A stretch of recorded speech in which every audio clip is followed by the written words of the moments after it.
Hey guys, welcome back to my channel. I'm Janay Mickles in case you're new.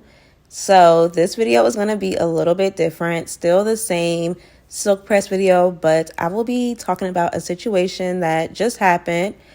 First off, no hard feelings against this client. I'm over it. So I just wanted to share it with you guys to see what you guys think.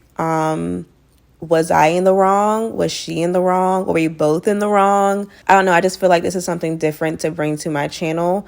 Now, I don't have these situations happen often, so don't expect every video to be like this.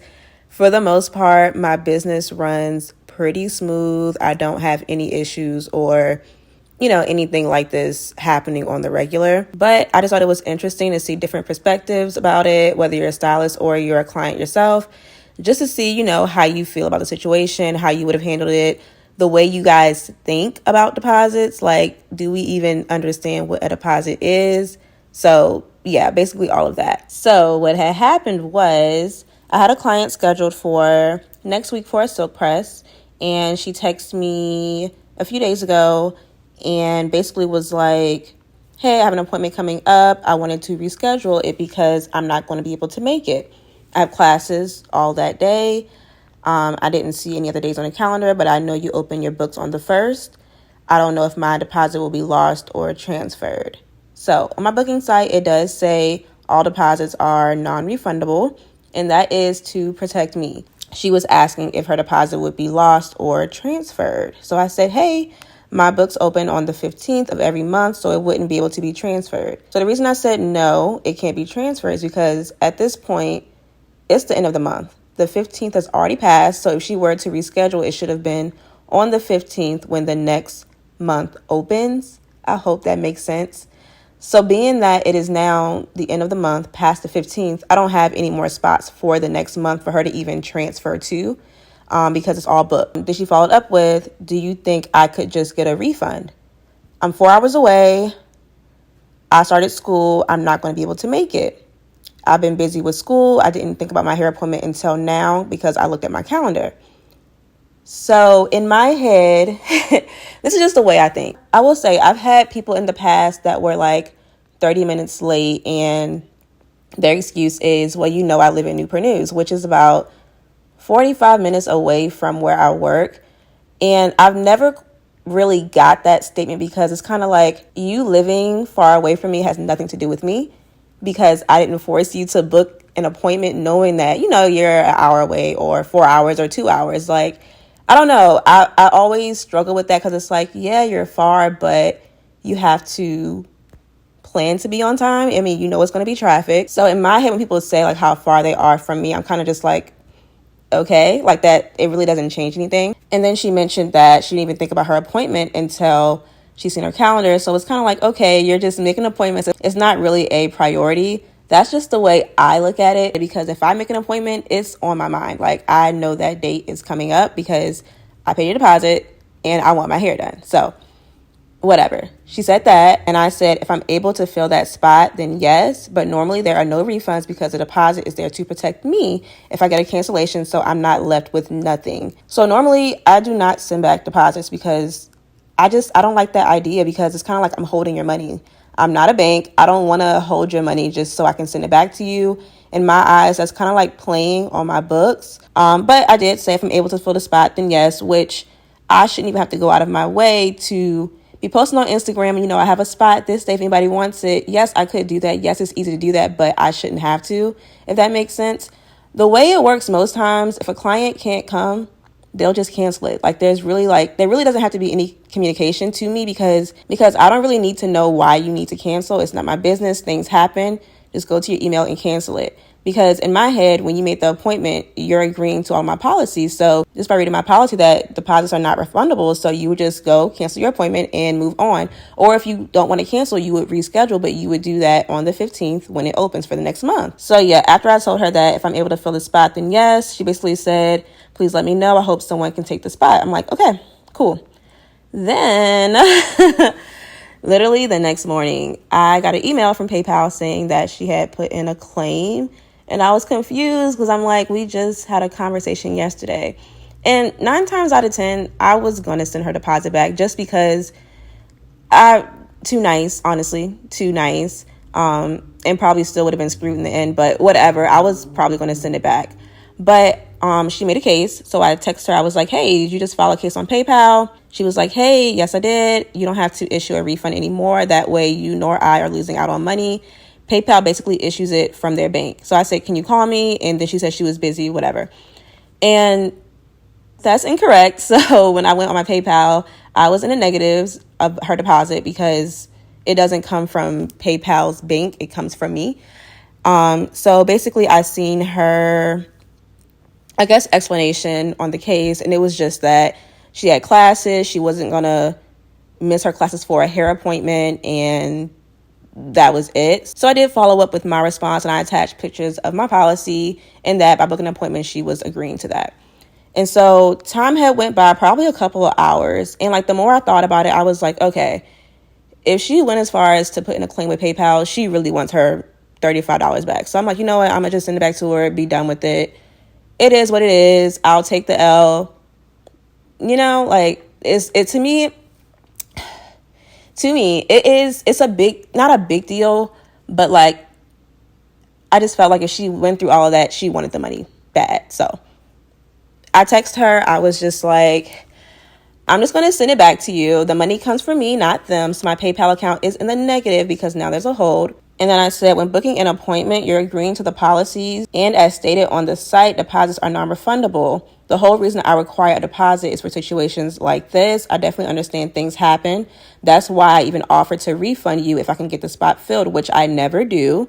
But when I saw you file a claim, it did leave me a little disappointed. But the money is refunded. You should be receiving an email. And she responded by saying, okay, I do apologize. I did not know it was taking money from you exactly. I thought maybe you could have opened up another booking date for me specifically to perhaps avoid all this from happening. I'm a very loyal customer to you. I felt that you'd at least work with me based on that, or at least offer for me to come on another day. So to the very loyal customer, yes, she has been coming to me, I think, since 2021, but it has not been super consistent. And this is not her first time canceling, y'all. And that's fine. I don't, whatever. It's not, I don't care. But yeah, I wouldn't really say very loyal. Like, she doesn't come to me once a month or like once every 2 months. It's not like that. So, but I was like, it's okay. And I said, me working with you was refunding you if I was able to fill the spot. There are no days to specifically open up for you because it's booked. So that would require me working longer one day or coming in on my off day. And I said, October isn't open yet, so I couldn't just pick a random day and put you there because I don't know my schedule yet. And this next line is my whole point. Like, it's just really short, simple, straight to the point. I felt like all of this didn't need to happen because basically this is what I said. I think it's just understanding it's a business and only booking appointments if you're pretty sure you can make it. And if not, being okay with forfeiting your deposit. I don't know. I feel like some people just don't understand how deposits work. I just feel like it's common sense.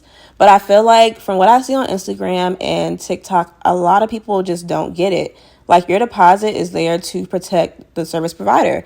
And it holds your appointment. And of course, it goes towards your service. Some people don't do that. I don't understand that. But with me, your deposit goes towards your service. And if I'm sick one day and I can't come in, that's the only time I will send your deposit back because that's like my bad. I can't do your hair. But yeah, I don't get how people don't understand how deposits work and how when somebody can't come to an appointment, they expect their deposit back. What she said in her PayPal response was basically like she felt like she gave me enough time. So everybody's different. Everybody's business is different. Some people will allow you to cancel up to 24 hours. But that's not on my site. I don't allow that. Like, yeah, if I cancel before 24 hours, I should be good. But that's not the way my business works.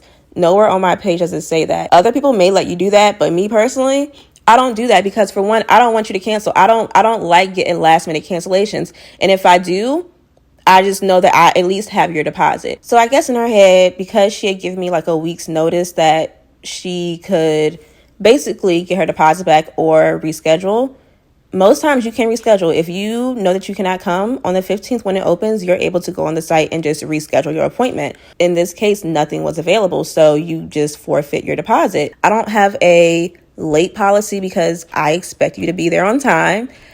Like, I don't know, in my head, like, when you put all of those, I don't want to say extra policies because sometimes it's not extra. Sometimes, you know, certain clients, you have to put those in place. But for the clientele that I don't want to have a late policy on my site because like I said, I don't expect you to be late. Now, of course, things happen. If you're 5, 10, sometimes even 15 minutes late, I'm not going to say anything. Like, you know, things happen.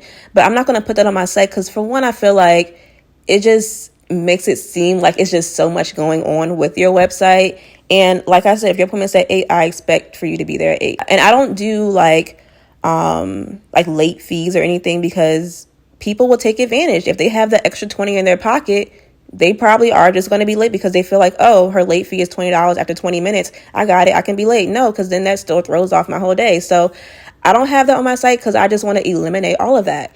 Like I said, if your appointment's at 8, I expect you there at 8. If you're 10 minutes late, most times it's cool if I can still get you done in time. But yeah, how do you guys feel about that? Okay, so at this point, which I hate doing, feeling like I have to explain myself how something works to a grown person that I just feel like should know. And again, this is like no shade to her. Like, this could be anybody. Like, this is really just an open discussion. You guys can agree with the client, that's fine, or you can agree with me, that's fine. Like, I'm literally just telling you guys like what happened. But like, no shade to her at all. Like, I still like her. It's just, I think it's just like a misunderstanding, or we just think two different ways. I don't know. But I kind of had to like break it down, like, you know, like, so my silk presses are 120. And I said, if you don't show up, I'm out of the 85. And if you want your deposit back, then I'm out of 120 and have to try to fill that spot. And I was like, I hope this is all making sense. Not trying to be difficult. I just thought me refunding you if the spot got filled was the best way to go, you know, and that's me doing that in your favor when potentially I'm still the one taking the loss. You know what I mean? So I don't know. Like I said, bottom line, don't make appointments if you're not pretty sure that you can actually make it to that appointment. And if you can't, which is totally fine, things come up, just be okay with losing your deposit, because at the end of the day, you were the one that went on my site and booked an appointment based off of your availability and mine, but you chose the day that you felt like, oh, I could come. And my site is not lengthy, like, at all. You don't have to read a lot to kind of like get the point. I'm not yelling at you on my site. It's pretty much straightforward. So I just feel like if you make an appointment and you can't come, you would just go through your email and cancel it. It doesn't even need to be a conversation, like I said, between me and you, because it doesn't matter why you're canceling. As you guys can see, I still sent it back to her because I just felt like, I mean, I don't know. But I would love to hear you guys' thoughts on this. Hopefully I wasn't all over the place. Hopefully it all made sense. I don't be telling stories like this, y'all. So hopefully it all makes sense. And if you're wondering, like, I know I said that she has canceled before. Those appointments that she canceled before, there were no deposits because she made them directly with me. So I was still out back then. But I think when you let people slide one too many times, they just feel comfortable with it. But like, no, at some point you get tired, because at the end, I'm the one that's losing out. You know what I mean? Like, so if you're a client, I would just think about how it's affecting the person that's doing your hair, your nails, or whatever, because, you know, they're servicing you. And this is the way that we make our money. This is not a hobby. I mean, it could be a hobby, but at the same time, this is our job. So I think it's just important to think about that. So yeah, that's a story. Like I said, no hard feelings against her. I don't really hold grudges. So like, I'm not mad at her or anything. It's just, it is what it is kind of thing. But yeah, I just wanted to make this video just so I can see you guys' thoughts on the situation, because everybody's different.